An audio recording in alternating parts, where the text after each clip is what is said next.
hapa ndio navuka barabara polepole niingie The Bazaar. Kutoka The Bazaar mpaka Phone Place. Nilinunua simu na sikubaia kipenzi cha roho yangu. Sikununulia kipenzi cha roho yangu. Now kuna vile naweza nunua simu niache bibi. It's not good. Cheke mpaka Phone Place. Lazima nishikie bibi yangu ka Samsung hivi. At least bana, kitu ya maana. Kitu mwecheche.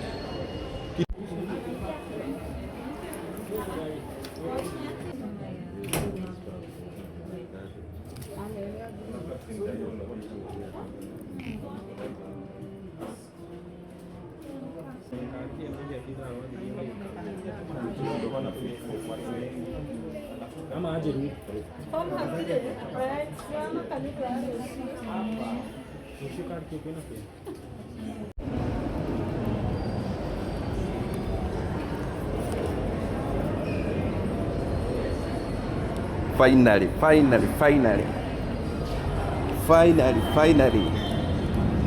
Finally bibi amepata simu mzuri.